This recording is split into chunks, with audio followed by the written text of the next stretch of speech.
Hi, Dr. Gary here. On the road, we sell dental practices nationwide. We are dental practice brokers. So today's topic is buyers should not strictly analyze an office only on cash flow. And we'll talk about what happened in this instance. Anyway, so we're doing the dental practice brokers for 12 years now. We have 10 employees. To reach us, our phone number is 201-663-0935. And our website is dentalpracticebroker.com or dentalpracticeguide.com. Please give us a call. We'll be happy to talk to you. Our phone number is 201-663-0935.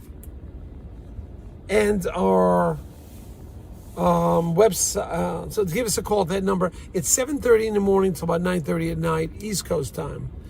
But if essentially we answer every day, except if I'm swimming or I'm flying, I pick up the phone.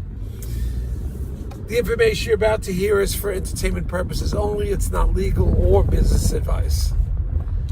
Okay? So, if you're thinking about selling to a DSO and your practice is over $1 million, please call us because often they'll pay our commission and sometimes we can get your legal fees reimbursed 100% upon closing, successful closing. So give us a call and we can chat about everything. Anyway, we had a situation just recently. It was a buyer and seller, a buyer buying a nice piece of a nice dental office with real estate attached to. The buyer had done the financial analysis of the office. We supplied all the records and everything. Tax returns, profit and loss, procedure code analysis. And the buyer looked over the records and said, I don't think this is for me because I don't think the cash flow will meet my criteria. I explained, well, wait a minute now. This doctor's only working part-time. And they send out a fair amount of referral work, endo, perio, oral surgery, ortho, pedo. They send out quite a bit. If you just calculate how well you're going to do by keeping those in-house, within about 60 days, you'll see an increase. Plus, there's no marketing or advertising. If you're not marketing and advertising, your practice could, my opinion, go up 30%.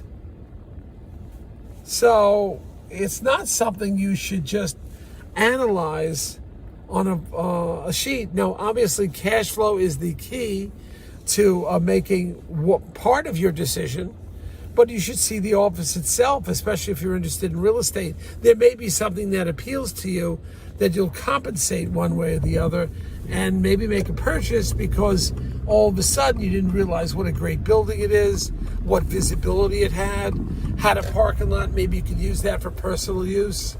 There was a lot to it. And when the buyer came to see the office, they said, wow, the outside shows well and the inside shows really well. I should not have just evaluated it specifically on financials and data. Okay, that is a critical portion, and we've always said that.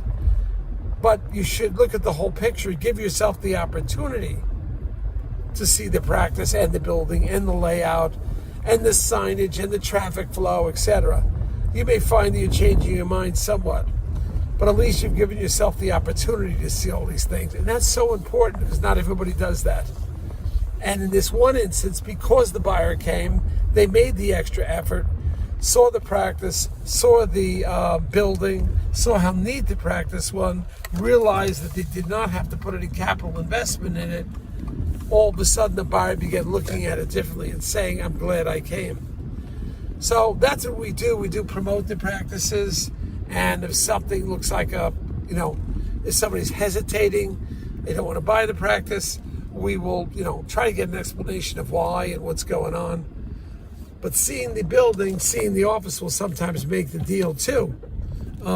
That's not the only deciding factor, but certainly it plays a role.